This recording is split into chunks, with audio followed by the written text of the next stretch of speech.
प्रश्न संख्या 1 Shri CN Annadurai, second नाम बुलाइए। श्री G सेल्वम, मंत्री जी। माननीय मंत्री महोदय। Sir, the answer has been placed. महोदय, उत्तर सभा के पटल पर रख दिया गया है। Thank you sir. धन्यवाद महोदय। महोदय, प्रश्न जो है तमिलनाडु में उड़ान स्कीम के बारे में है। उन्होंने एक विस्तृत उत्तर इसका दिया है, लेकिन मेरा उत्तर जो है मदुरई हवाई अड्डे से संबंधित है। यहाँ पर संपर्क एक बहुत बड़ा मुद्दा है। माननीय मंत्री जी ने यह इस बात को जानते हैं कि मदुरई चेन्नई का जो संपर्क है उसे घटा दिया गया है और अब केवल 4 उड़ानें ही वहां भरती हैं। पहले वहां पर ज्यादा उड़ानें थी और बिना जब यह उड़ानें घट गई हैं, बेंगलोर के लिए भी घट गई हैं। मैं निवेदन करना चाहता हूं कि माननीय मंत्री जी यह सुनिश्चित करें कि मदुरई चेन्नई और मदुरई बेंगलोर में जो उड़ानों की संख्या है उसको बढ़ाया जाए। महोदय, मदुरई एक बहुत ही महत्वपूर्ण हवाई अड्डा है तमिलनाडु में और इसी मंशा के तहत भारत सरकार ने भी बहुत से प्रयास किए हैं कि वह मदुरई हवाई अड्डे पर ध्यान दे। और एक बार मैं यहाँ पर माननीय मंत्री सदस्य बताना चाहता हूँ कि 2000 यहाँ पर हम 24 घंटे काम कर रहे हैं ताकि संपर्क बढ़ सके, बल्कि अंतर्राष्ट्रीय स्तर पर भी, और इसे हमने बहुत ही सकारात्मक स्तर पर देखा है। और जो अंतर्राष्ट्रीय एयरपोर्ट का जो स्टेटस है उस पर भी हम काम कर रहे हैं और जो संपर्क की जो बात इन्होंने की है उसका भी ध्यान रखा जाएगा संबंधित एयरलाइंस के साथ, जिसमें क्षमता है कि वह उड़ानें उड़ा सके। लेकिन भारत सरकार विशेष रूप से नागर विमानन मंत्रालय इस पर ध्यान दे रहा है, अंतर्राष्ट्रीय और घरेलू उड़ानों की तरफ ध्यान दे रहा है इस तरफ। आज नई परंपरा का प्रयास। प्रश्न संख्या 2। मेरा प्रयास है कि सभी माननीय सदस्यों को 20 के 20 उत्तर आए, क्योंकि माननीय मंत्री महोदय भी 20 तक का इंतजार करते रहे। Question number 2। प्रश्न संख्या 2। प्रश्न संख्या 2 महोदय। 2 माननीय मंत्री महोदय। महोदय, उत्तर सभापति। माननीय सदस्य। माननीय अध्यक्ष महोदय, मैं आपके माध्यम से माननीय मंत्री जी से जानना चाहूँगा कि राजस्थान देश में सबसे ज़्यादा टोल दे रहा है और विगत पिछले 5 साल में, जैसा आपने उत्तर में बताया है, लगभग 29,700 करोड़ रुपए का टोल राजस्थान से संग्रह किया गया है। और दूसरी तरफ टोल रोड की हालत बहुत दयनीय है। जयपुर दिल्ली का और अजमेर तक जो नेशनल हाईवे नंबर 48 है, उसमें मैं समझता हूँ हमारे हाथों पे से है कि उसमें सबसे ज़्यादा टोल देश में आया होगा। पर उसका माननीय मंत्री जी ने, गडकरी जी ने निरीक्षण किया था आज से 8 साल पहले, और उस समय कहा था कि ये 1 साल में तैयार हो जाएगा। आज भी उस पर टूटी फूटी सड़क है, कई जगह वो लेन नहीं है, साइड लेन, सर्विस लेन, और कई जगह पुलों का काम 3-3 साल से चल रहा जो पूरा नहीं हुआ। इसी तरह से जयपुर से अजमेर रोड। आप एक पूछो, उसके बाद सप्लीमेंट्री देंगे। माननीय मंत्री महोदय। माननीय अध्यक्ष जी, जैसा कि माननीय सदस्य जी ने प्रश्न किया था, हमने उत्तर उनको दिया है। राजस्थान राज्य में टोल नए राष्ट्रीय राजमार्ग की कुल लंबाई 8,800। आप इसको पढ़ो मत, आप तो इन्होंने पूछा जिसका उत्तर दो। मैं वही दे रहा हूँ कि जैसा उन्होंने बोला है कि ज़्यादा टोल है, ऐसा नहीं है। जो 8,868 किलोमीटर जो रोड है वो NH की है, और जो कि टोल की संख्या जो है वो पूरे राजस्थान में 174 टोल है और पूरे देश भर में 1144 टोल है। और इन्होंने माननीय सदस्य जी ने कहा कि टोल नज़दीक मतलब ज़्यादा लगे हैं या नज़दीक ज़्यादा है, ऐसा नहीं है। पूरे राजस्थान में जो एक टोल से दूसरे टोल की दूरी है वो 51 किलोमीटर की है, और पूरे देश भर के अंदर जो टोल की और जो दूरी है वो 48 किलोमीटर है। इसलिए राजस्थान में दिल्ली जयपुर का जो सेकंड क्वेश्चन था, ये मैंने पहले का आंसर दे दिया। दूसरा उन्होंने बोला राजस्थान में दिल्ली जयपुर के अंडरपास जून 2026 तक पूरे हो जाएंगे। माननीय सदस्य। माननीय अध्यक्ष जी, राजस्थान में सबसे ज़्यादा, जैसा मंत्री जी ने बताया, टोल प्लाजा है।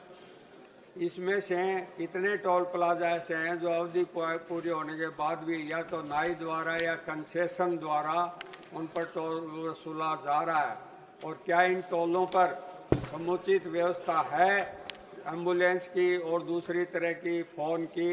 जब एक्सीडेंट हो जाता है तो एम्बुलेंस आने में 2-2 घंटे लग जाते हैं। मेरे निर्वाचन क्षेत्र में एक फतेहपुर को जाता है 52 नंबर NH, उस पर विगत दोनों 7 व्यक्तियों की मृत्यु एक्सीडेंट में हो गई और उनको 2 घंटे तक एम्बुलेंस सुविधा नहीं मिली।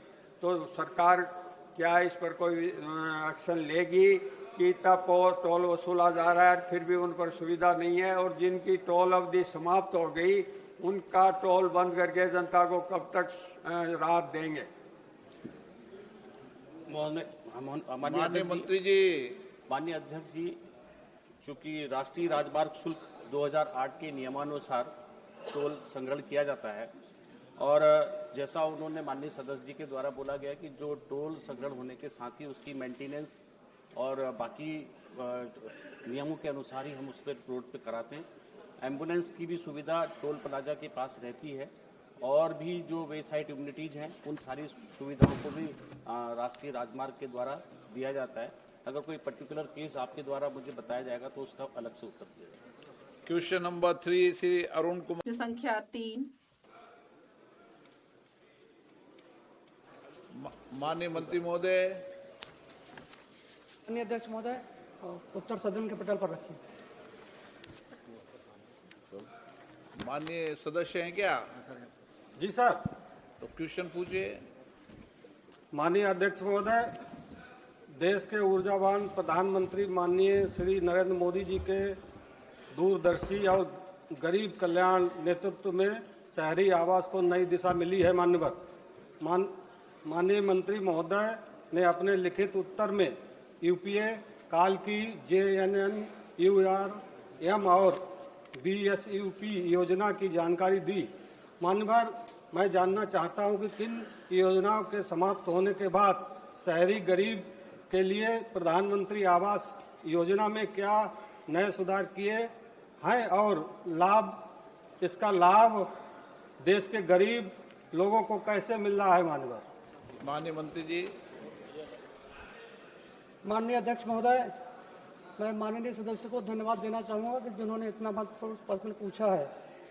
माननीय अध्यक्ष महोदय, यूपीए सरकार के समय जवाहरलाल नेहरू राष्ट्रीय शहरी नवीकरण मिशन योजना लागू किया गया था 2005 में, और 2012 तक के योजना चला। इस योजना के माध्यम से 7 लाख आवास स्वीकृत किया गया था और 12 लाख करोड़ इसमें खर्चा किया गया था। माननीय अध्यक्ष महोदय, माननीय सदस्य ने जो जानकारी चाहा है कि जवाहरलाल नेहरू राष्ट्रीय शहरीकरण मिशन के वर्टिकल BSUP के तहत और प्रधानमंत्री आवास योजना में अंतर क्या है तो और लाभ कैसे मिलता है, तो मैं आपके माध्यम से माननीय सदस्य को बताना चाहूँगा। माननीय अध्यक्ष महोदय, माननीय मोदी जी की सरकार ने शहरी विकास और आवास के क्षेत्र में एक अभूतपूर्व क्रांति की नींव रखे हैं।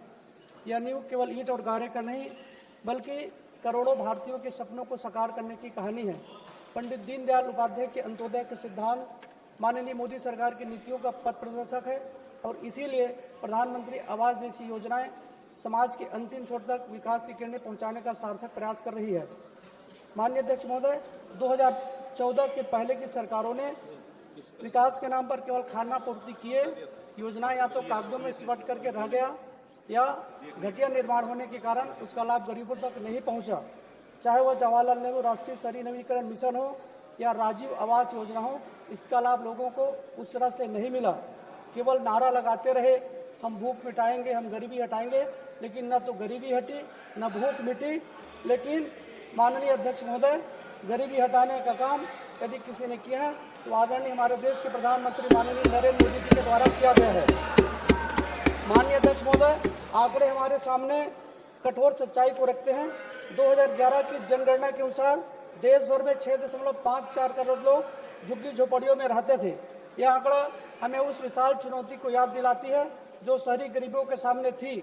एक ऐसा जीवन, न सर के ऊपर पक्का छत, न पीने के लिए स्वच्छ पेयजल और न ही सम्मान की कोई गारंटी। आदरणीय मोदी जी की सरकार ने इस चुनौती को न केवल स्वीकार किया बल्कि इसे अवसर में भी बदला है। माननीय अध्यक्ष महोदय, 25 जून 2025 से प्रधानमंत्री आवास योजना शहरी लागू हुआ। इस योजना के माध्यम से अब पात्र लाभार्थियों को ऑल वेदर पक्के आवास उपलब्ध कराने का काम हमारी सरकार कर रही है। माननीय अध्यक्ष महोदय, यह मांग आधारित योजना है। राज्य सरकारों की मांगों के आधार पर हमने इस योजना के माध्यम से 1,22,64,000 से भी ज्यादा आवास स्वीकृत किए हैं, जिनमें से 98 लाख से भी ज्यादा आवास पूरे कर लिए गए हैं और जनता को समर्पित भी कर चुके हैं। 2 लाख करोड़ रुपए के केंद्रीय सरकार के सहयोग से 1 करोड़ से भी ज्यादा परिवारों के 5 करोड़ लोगों के चेहरे पर मुस्कान सजाने में यह योजना कामयाब रही है। माननीय अध्यक्ष महोदय, और सबका साथ सबका विकास इस मंत्र के अनुरूप माननीय अध्यक्ष महोदय, 22 लाख से अधिक आवास अल्पसंख्यकों को, 24 लाख से अधिक आवास SC/ST समुदाय के हमारे भाई बहनों के लिए और 42 लाख से भी अधिक आवास पिछड़ा वर्ग के लिए स्वीकृत किया गया है। प्रधानमंत्री आवास योजना शहरी का इंस्टीट्यूशनल वर्टिकल विशेष रूप से झुग्गी झोपड़ियों को आवास प्रदान करने के लिए होता है। महिला सशक्तिकरण को बढ़ावा देने के लिए इस योजना के माध्यम से 90 लाख आवास महिलाओं के नाम से स्वीकृत किया गया है, जिससे महिलाओं का जीवन भी बेहतर हुआ है। और माननीय अध्यक्ष महोदय, माननीय सदस्य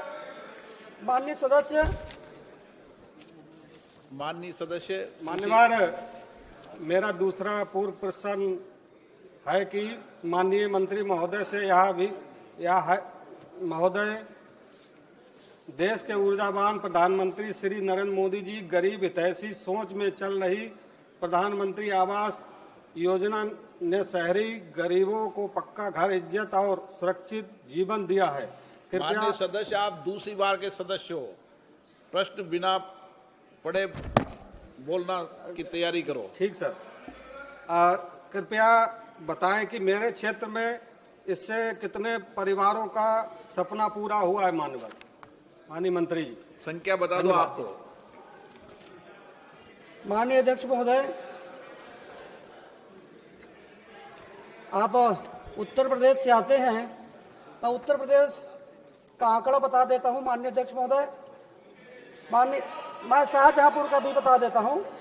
उत्तर प्रदेश में हमने 21 लाख से भी ज्यादा आवास स्वीकृत किए हैं। इसलिए उत्तर प्रदेश के माननीय सदस्य उत्तर प्रदेश का पूछा, इसलिए जवाब दे रहे हैं वे। जिसमें से 17 लाख बैठे जवाब नहीं करते हैं। घरों में काम प्रारंभ हुआ और 17,17,000 आवास पूरे कर चुके हैं, लाभार्थियों को सौंपे भी जा चुके हैं। शाहजहांपुर के लिए 25,481 घर स्वीकृत हुए हैं, 25,129 घरों में काम प्रारंभ हुआ, 24,203 घर लाभार्थियों को पूरा करके सौंपे भी जा चुके हैं। माननीय अध्यक्ष महोदय, question number 4, doctor Shrikant Eknath Shinde, Shri Naresh Ganpat Mhaske. माननीय मंत्री महोदय जी, उत्तर पटल पर रख दिया गया है। Question number 5, Shri Govind कारोजोल।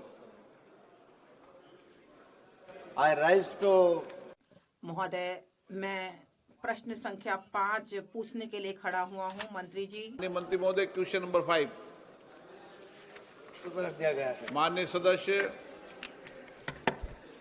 Honorable Speaker, sir. माननीय अध्यक्ष महोदय, जो उत्तर में यह कहा गया है कि जो जल है यह राज्य का विषय है और इसे कर्नाटक सरकार ने बताया, लेकिन 159 शिकायतें अनियमितताओं की अभी तक जारी की गई हैं और राज्य सरकार ने अभी तक यह निवेदन किया है कि इस संबंध में आवश्यक कदम उठाए जाने चाहिए और यह जो अनियमितताएं हैं उनको ठीक किया जाना चाहिए, लेकिन अभी तक कर्नाटक सरकार ने संबंध में कोई काम नहीं किया है।